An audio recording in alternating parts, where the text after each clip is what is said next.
Hello नमस्ते to everyone, आप सबका स्वागत है पंजाब केसरी और नवोदय टाइम्स में। मेरे साथ आज है द ताज अनटोल्ड स्टोरी की कास्ट और डायरेक्टर, मेरे साथ है परेश सर, राकेश सर और तुषार।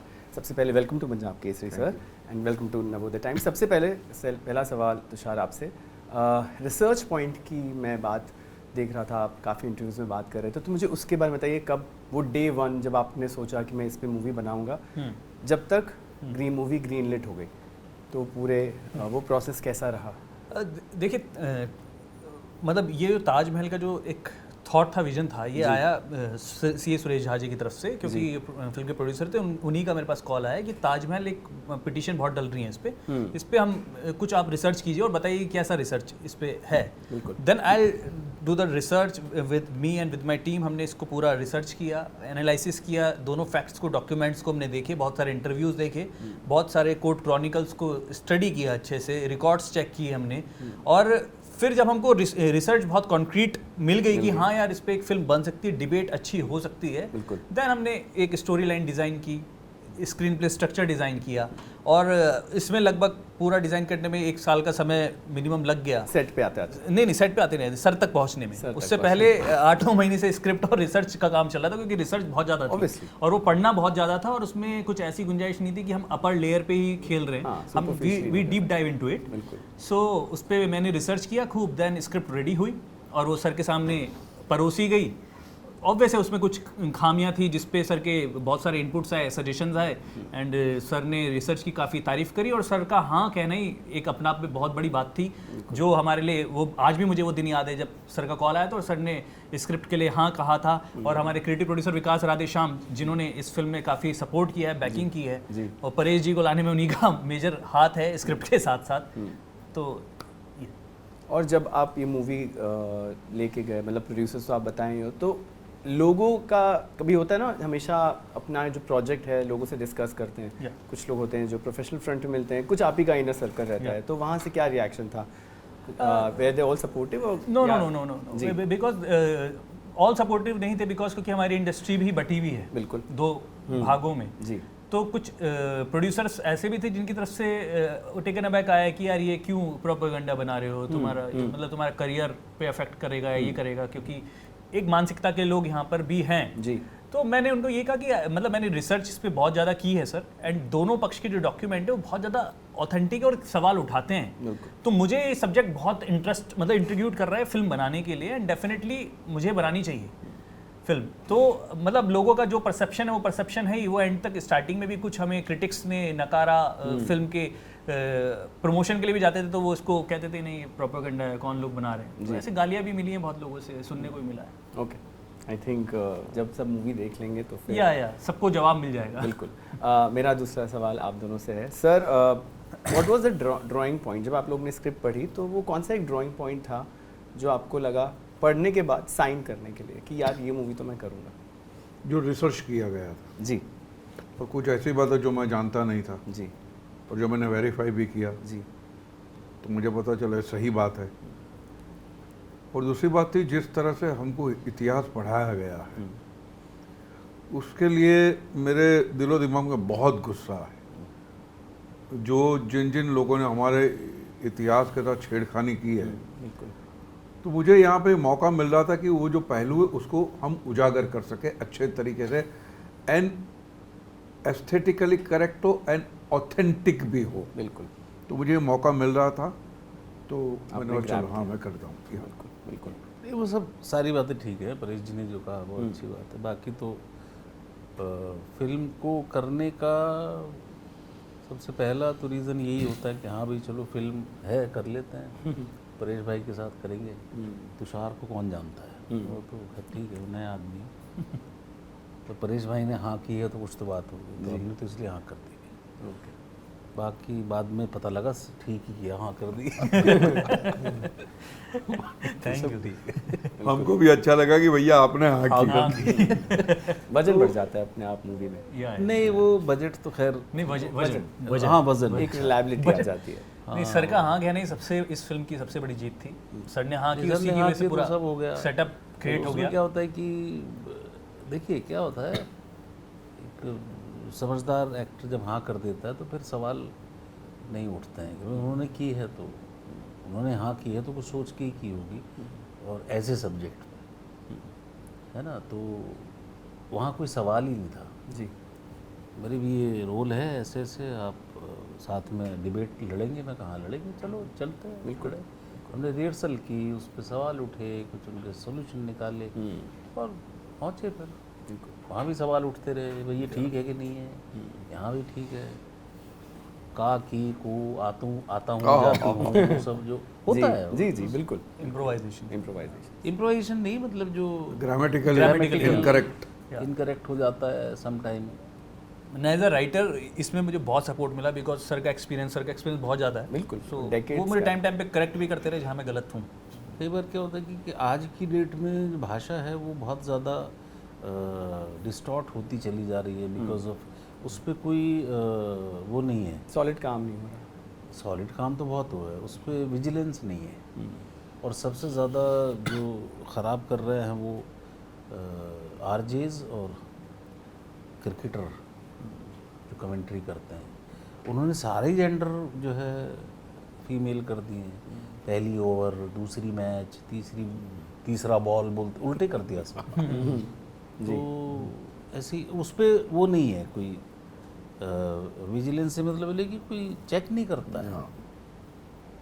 नहीं तो पहले के ज़माने में क्या होता था कि तो गए भाई दोस्त लोग लखनऊ घूमने गए, वहाँ रेस्टोरेंट में बैठे, दिल्ली से गए तो रोटी, अरे भाई जनाब रोटी लाइए, वेटर को बोल रहे, उस 6-7 लोग थे, उसने एक रोटी रख दी लाके।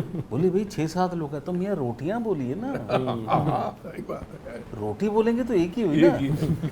कहने का मतलब क्या है कि उस वक्त जो है वेटर भी जो है वेटर भी इतना तो पढ़ा लिखा था, चाहे 70s-60s की बात करें, और अगर और पुरानी बात कर ले तो हर गली मोहल्ले का आदमी शायर था जी। और ऐसा नहीं है कि यूं ही वो जो है मतलब पंकज उदास को सुन के शायर बन गया, नहीं, बाकायदा था।